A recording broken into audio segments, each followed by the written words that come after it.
Welcome back to the life and crimes of serial killers throughout time. I'm James Whitaker, and with me is the ever-insightful Dr. Emily Carter. Today, we're diving deep into the dark biography of Samuel Little, America's most prolific serial killer, at least by the numbers. Before we begin, I would like to invite you to like and subscribe to the show if you are able. Some of you may also see a donate button, and if you are able to donate a couple of bucks to the show, we would be very grateful. We are still a new show, and any support we get from our listeners means the world to us. Also helps us keep creating new content for you. I would also like to point out that there is a certain haunted museum in Vegas that is currently in possession of Samuel Little's remains. Just a neat fact I thought I might share before we get started. With that, let us get into the subject of today's episode. Emily, I have to say, the more I dig into Little's background, the more it reads like a parade of red flags that just got ignored for decades. It is, isn't it? From birth, really, you know. He was born Samuel McDowell in Reynolds, Georgia, 1940. And the instability started right off the bat. His mother, Bessie May, was apparently incarcerated when she had him, and then left him with his grandmother in Ohio. He didn't have any of the grounding influences children need. Not that this ever justifies what he did, but it certainly lays a psychological groundwork for risk. I feel like this is a common theme with some of the serial killers that we have covered. I mean, look back at the last show with Dahmer. Not exactly the same, but there are some similar events happening as far as drug use and abandonment. And even early on, he showed these dark fantasies about strangulation. Kind of chilling stuff, especially his own accounts, claiming he became obsessed just watching his kindergarten teacher touch her neck. Most kids they don't take that sort of detail in and then turn it into something sinister. Exactly. When we look at high-risk offenders, so often we see that pattern.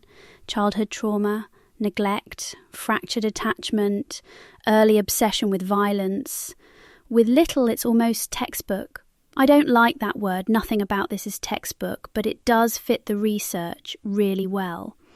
He even started collecting true crime magazines as a teenager, seeking out stories and images of strangulation. It was almost like he was rehearsing psychologically for what came later. You know, I always think about how many opportunities society has, theoretically, to step in at these early moments, and yet so rarely does. But let's move to how all these factors transitioned into outright criminality. Yes, so by the mid-1950s, Little was already in trouble, sent to juvenile detention for breaking and entering in Omaha. His criminal record just grew from there. By 1975, he'd racked up arrests in 11 states for things like armed robbery, assault, fraud, you name it. And the pattern of moving state to state is something we see with serial offenders. It makes them so much harder to pin down. I wish that he had been given harsher sentencing for these crimes, and someone in the justice system had seen what this was leading to. The loss of life because of the missed warning signs is staggering. Right. And here's a detail I find kind of fascinating. While he was serving time, he picked up boxing. This detail matters because you look at his later crimes, and he often used a single knockout punch to subdue his victims. There's no mistaking the influence there. And I've actually come across some of my old Florida police radio logs. In the late 70s, they logged unsolved attacks that, in hindsight, feel eerily familiar. Can't say for sure it was Little, but the profile fits. It's remarkable, James. It's these sorts of details, him learning skills or absorbing information in prison, that feed his later patterns. And, of course, every arrest seemed to just be another stop-off. Nothing that ever stuck long enough to stop him. Classic case of someone falling right through the gaps. And each time he's out, he's a bit more experienced and a bit more dangerous. It's a nightmare recipe, honestly. But how he targeted victims is, I think, one of the most critical elements to understand. Absolutely, and this is a really tough one. Emotionally, I mean. Little deliberately chose people on the margins, sex workers, drug users, transgender women, folks without stable housing or strong social ties. He knew, he really did, that their disappearances likely wouldn't set off any alarms. In his own words, he targeted those for whom he thought no one would account. The striking thing, he'd knock them unconscious with a punch, that boxing background, and then strangle them. And strangulation, unlike stabbing or shooting, often leaves very little overt evidence, especially if the body isn't found right away. You remember the Miami case, 1971 or so? Little's confession details, picking up Mary Ann, a transgender black woman, and ultimately dumping her body in a swamp. Her remains were never found. It's like he just disappeared victims into thin air. There's this almost systematic calculation there. He knew what would get overlooked and he exploited it. And it's a pattern that makes his crimes so painfully difficult to investigate, even years later. And when you add in his ability to travel and choose vulnerable people whom the system failed to protect or even notice, it becomes clear how he was able to keep going, almost unchecked, for decades. Let's dig into exactly how those red flags were missed. So, looking at the 70s and 80s, this is when that pattern set in. Little moving restlessly from city to city, and alleged murders stacking up from Miami to LA. But no homicide conviction. Not even once through that stretch. Like you said, his methods, strangulation with minimal trauma, and targeting marginalised women, led coroners to list many deaths as drug overdoses or accidents. There just wasn't the institutional will to dig deeper for these victims. And I gotta say, it's infuriating. You see coroners, police, whole departments essentially turning away. One case after another ruled accidental. I reviewed Chicago cold case files for a story years ago. So many women, all living on society's edge, whose deaths were written off. Little's case is just the most tragic example of that bias. Would things have been different with different victims?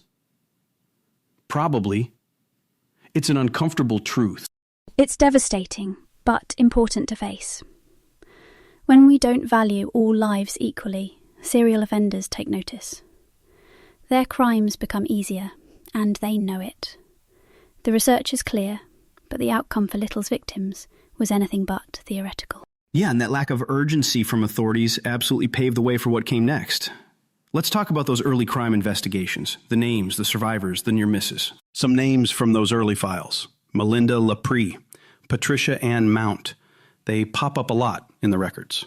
But time after time, faulty eyewitnesses, uncertain testimony, or just plain disbelief in survivors led to botched cases or dropped charges. Think about Lori Barros. She survived Little's attack in San Diego, identified him in court, and yet he slipped through. It's wild. In my Chicago archive work, I came across the same frustration. Cases dropped because a witness couldn't quite nail down details under pressure or didn't seem, credible enough to a jury. It's infuriating, really. You have survivors brave enough to identify their attacker in court, but because of, say, their background or the context of the attack, they're dismissed. Little was buoyed up by that lack of belief.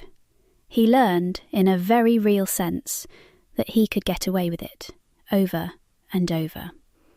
And I think by the late 80s, he was genuinely emboldened by the failure of the system to stop him.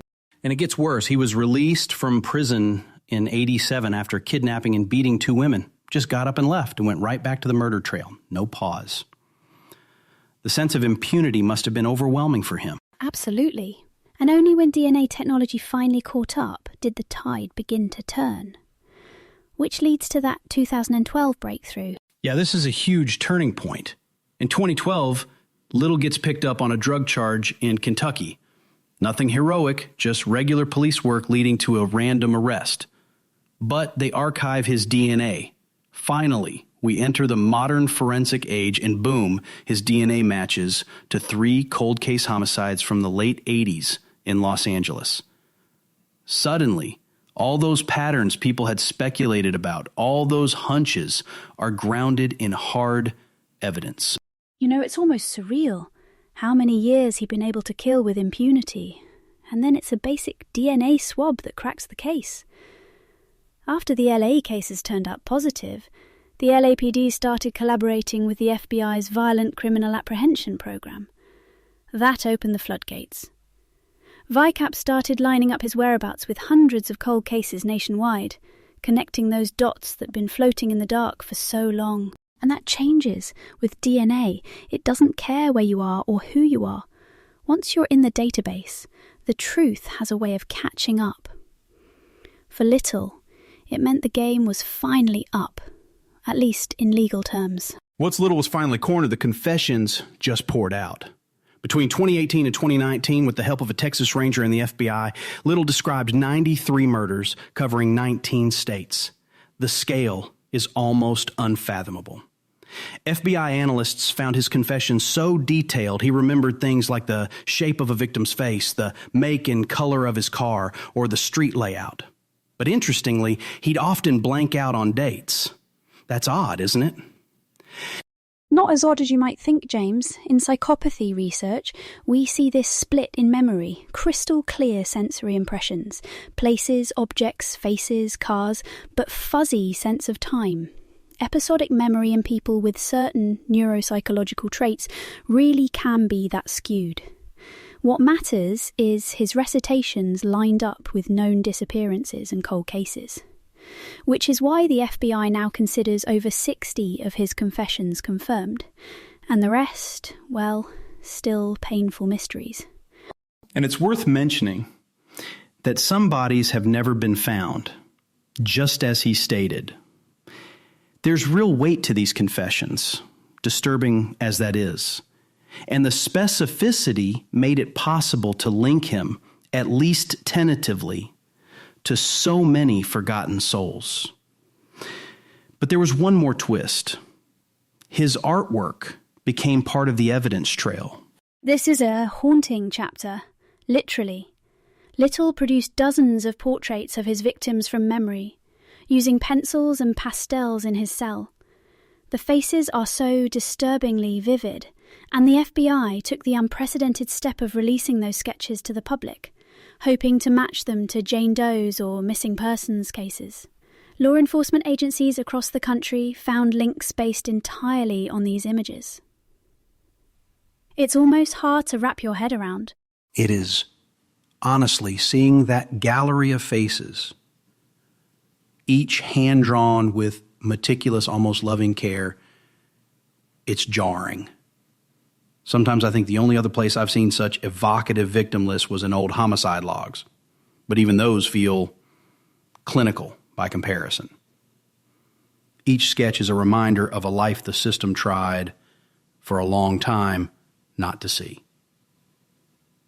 And we have to ask ourselves, why did it take his art for these women to get noticed? There's just something so eerie about the fact that for some families, these drawings were a first step towards justice or even closure. But it shouldn't be up to a killer's memory to give victims their names back. That's the reality of it, though. Creepy as it sounds, those portraits are still being used to match cold cases. Now, Little's art is evidence, too, in the long trail he left behind. When he was finally convicted, Little was sentenced to 4 consecutive life terms. He spent his final years, frankly, as a very frail prisoner, wheelchair-bound, suffering from diabetes and heart problems. What's really strange, though, is that those years saw him cooperating, trading confessions with authorities in exchange for more comfortable prison transfers. It's a very odd attempt at, well, legacy, maybe? Yeah, it's almost like, in the end, his only remaining power was this information he held. These stories only he could confirm, confessions as currency. He died in December 2020, age 80, with no foul play suspected. Cause of death officially undisclosed, but his health was in sharp decline for years. The final chapter almost seemed anticlimactic compared to the scope and darkness of what came before. But the questions, so many of them, remain. There's no tidy ending to a case with this many unknowns and lost names. That's right. Even with the largest serial killer investigation in American history, dozens of Little's confessions remain uncorroborated. Many victims never identified, remains never found. It points to systemic failures. Failures in tracking violence against marginalized women, failures in connecting patterns across jurisdictions, failures in caring. What lessons can we take from this, Emily? For me, it's about vigilance and empathy. Authorities have to do better. Investigate every case, regardless of the victim's station. We can't keep treating vulnerable lives as disposable. It also means building networks, sharing forensics, data, even something as basic as police records, so patterns are caught earlier next time. If, heaven forbid, there is a next time. And we have to keep asking, who speaks for the victims? Who makes noise for the women the world tried not to see? If Little's legacy teaches us anything, it's that silence and indifference are a killer's best friend. Absolutely. And James, I think it's our job, everyone's job, really, to make sure these stories remain visible, that the questions don't stop here, that people remember not just the killer's name, but the people whose voices were lost. Couldn't have said it better myself, Emily. That's all for this episode, but there's still more to explore in the world of criminal justice, and more voices yet to be heard. Thanks for joining me again.